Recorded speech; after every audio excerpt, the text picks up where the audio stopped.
Welcome to The Explainer.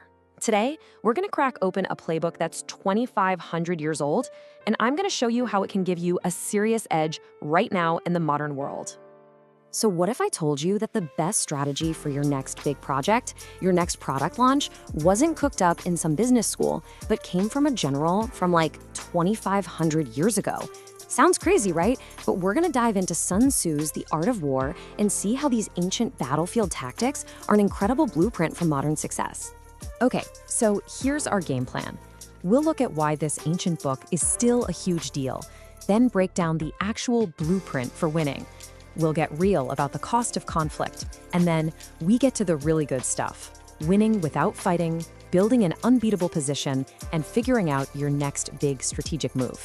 Right, so first up, this isn't some dusty history lesson. Think of it more like we're digging up this incredible, timeless toolkit for leadership and strategy that's just as sharp today as it was thousands of years ago. Sun Tzu kicks things off with a pretty heavy statement. He says, "The art of war is a matter of vital importance to the state." Basically, it's about life and death, survival. And you can apply that to anything. Your state could be your company, your team, even your own career. The stakes are high, and these principles, they're just as critical. And this is where it gets really interesting. Sun Tzu's big idea is that battles aren't actually won on the battlefield. Nope, they're won or lost before they even start. It is all in the planning. He was absolutely obsessed with preparation. He laid out these 5 constant factors, 5 things that he said determine the outcome of any conflict. And his rule was simple: if you master these, you win. If you don't, you fail. It's as simple and as complicated as that. And check this out. This is how perfectly it translates to today.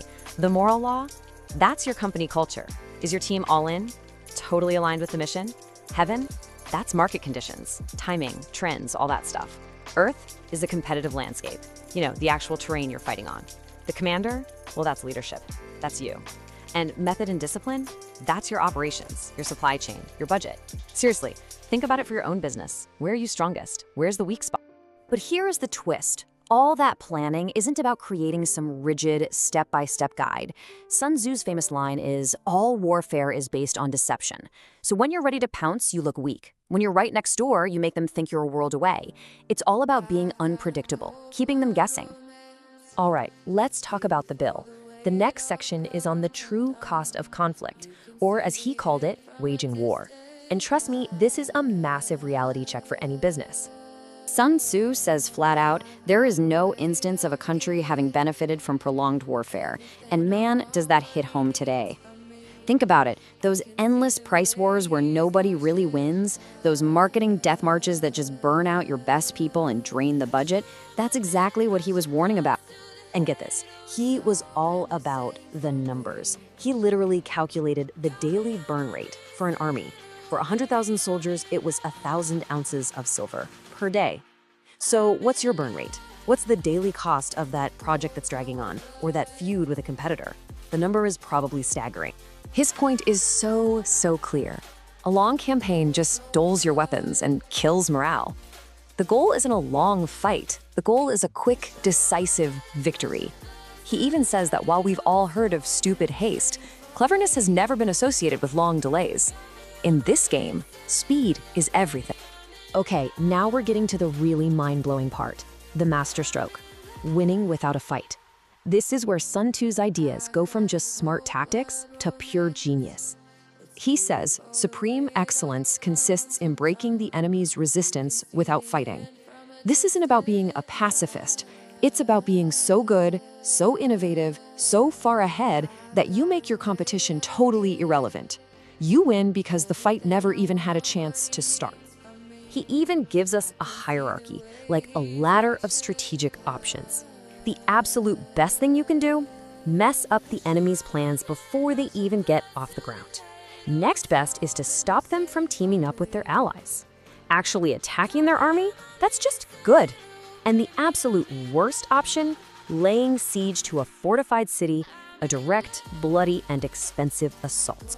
Let's put this into business terms. A siege is a brutal price war. Think of 2 big companies just slashing prices to gain a tiny bit of market share. Everyone gets bloody and the prize is damaged. A stratagem, on the other hand, is disruptive innovation. It's a new product or service that just makes the old way of doing things obsolete. It's not about fighting for the old market, it's about creating a whole new one. So how do you actually get to this point where you can win so easily? Well, it's not magic. It's about building an unbeatable position. It's about setting yourself up for success. And listen to this quote because the order of operations is absolutely crucial.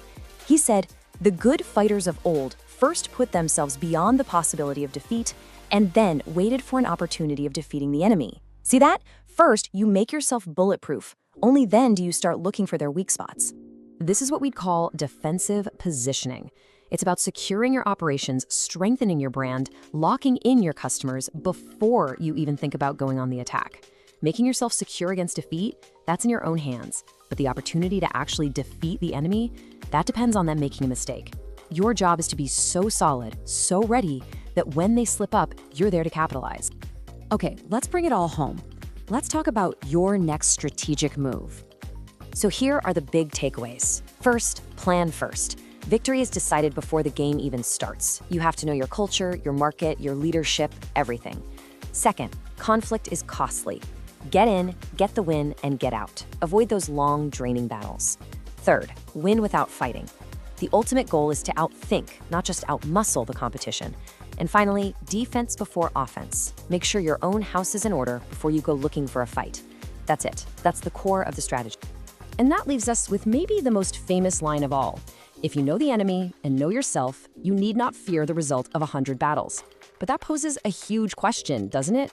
Do you truly know both? Do you really understand your own weaknesses as well as your strengths?